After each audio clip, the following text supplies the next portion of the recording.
আগামীকাল রাস পূর্ণিমা। এই রাস পূর্ণিমার সাথে গোপেশ্বর মহাদেবের কাহিনী আজ আমি আপনাদেরকে শোনাবো।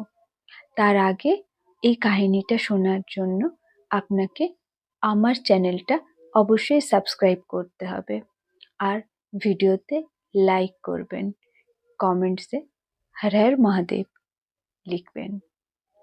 আগামীকাল কার্তিক মাসের পূর্ণিমা, রাস পূর্ণিমা।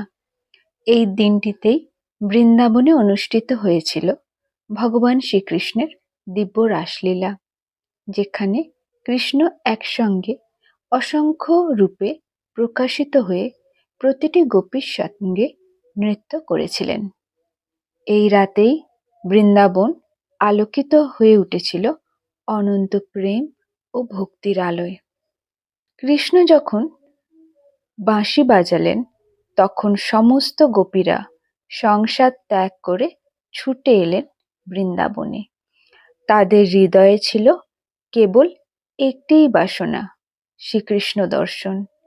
এই রাতকে বলা হয় মহারসরাত্রি, যেখানে আত্মা ও পরমাত্মার মিলন ঘটে প্রেমের মাধ্যমে। কিন্তু রাসলীলায় প্রবেশ ছিল কেবল গোপীদের জন্য। ভগবান শিব সেই দর্শন করতে চাইলেন। তার ভক্তি ও আকুলতায় মা যোগমায়া তাকে নারী রূপে সাজিয়ে দিলেন। তখন শিব হলেন গোপীশ্বর মহাদেব। তিনি নারী রূপে বৃন্দাবনে প্রবেশ করে কৃষ্ণের লীলার দর্শন লাভ করলেন। আজও বৃন্দাবনের গোপেশ্বর মহাদেব মন্দিরে এই কাহিনী জীবন্ত। কার্তিক পূর্ণিমার রাতে এখানে বিশেষ পূজা ও আরতি হয়। ভক্তরা বিশ্বাস করেন যে ব্যক্তি এই দিনে গোপেশ্বর মহাদেবের দর্শন করেন, তিনি ভক্তি, প্রেম ও জীবনের সব বাধা থেকে মুক্তি পান। রাস পূর্ণিমা আমাদের শেখায় ভক্তি মানে শুধু পুজো নয়, ভগবানের সঙ্গে হৃদয়ের একাত্মতা।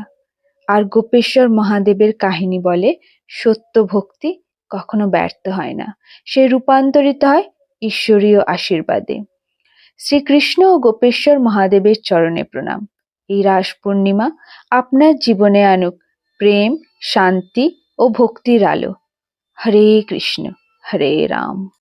আপনাদের একটা সাবস্ক্রাইব আমাকে এই ধরনের ভিডিও বানাতে